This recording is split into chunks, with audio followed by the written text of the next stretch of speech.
윤석열 대통령은 검찰총장 시절 수십억의 국가 예산을 업무 추진비가 별도 있음에도 불구하고 특활비라는 명목으로 쌈짓돈처럼 영수증도 제대로 없이 사용했습니다. 검찰 조직을 사실상 사조직으로 관리한 비용으로서 대통령이 되는데 활용했다는 의혹이 큽니다. 이는 사실상 사전선거운동 비용이라 할 것입니다. 대한민국 헌정사에 대통령 선거에서 승리한 후보가 낙선한 후보를 선거법으로 기소한 사례는 처음입니다. 그렇다면 대통령 역시 선거법 위반 혐의에서 벗어날 수 없을 것입니다.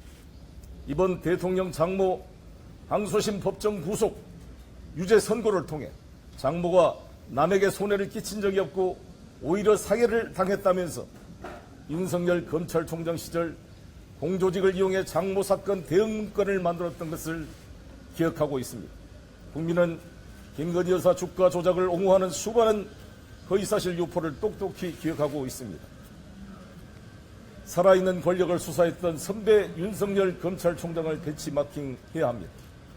비록 대통령직에 있는 동안 불소추 특권이 있다고 할지라도 수사는 진행되어야 합니다. 살아있는 권력도 엄정하게 수사해야 한다는 것이 윤석열 대통령의 평소 지론이었습니다. 실제로 윤석열 총장은 박근혜 대통령이 현직에 있을 때도 수사를 했습니다. 문재인 정권 하에서는 자신을 검찰총장으로 파격 발탁해준 문재인 대통령의 청와대도 압수수색을 했습니다.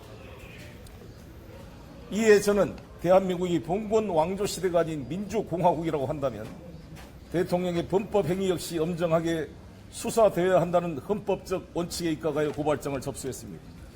부당한 갑질에 홀로 노출되지 않도록 교권 추락의 원인 가운데 하나로 지목되고 있습니다. 민주당 전당대 돈봉투 사건의 피의자로 수사를 받고 있는 송영길 정 대표의 보좌관이었던 박모 씨가 정당법 위반 등의 혐의로 구속기소 되었습니다.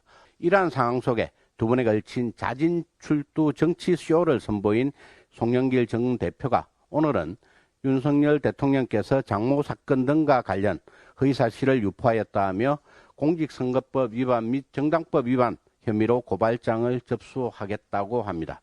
한때 공당의 대표를 역임한 인물이 자신의 죄를 뉘우치기는커녕 일성마저 잃은 채 본인을 중심으로 결집한 범죄 집단의 사법 리스크를 황당하고 비열하기 짝이 없는 세 번째 정치쇼로서 풀어보려는 악랄한 모습을 보인 것에 대해 개탄을 금할 수 없습니다. 본인을 둘러싼 온갖 사법 리스크를 꼼수로 덮으려 시도하는 민주당 전 현직 대표들의 행태에 국민들의 실망감과 분노는 이미 최고조에 달하고 있습니다. 송영길 전 대표 관련 의혹은 수사 재판을 거쳐 확인될 사안입니다. 뻔히 보이는 정치쇼에 속을 국민은 없습니다. 차분히 수사에 협조하는 것이 지금 송영길 전 대표와 민주당이 해야 할 일이라는 것을 명심해야 합니다. 이상.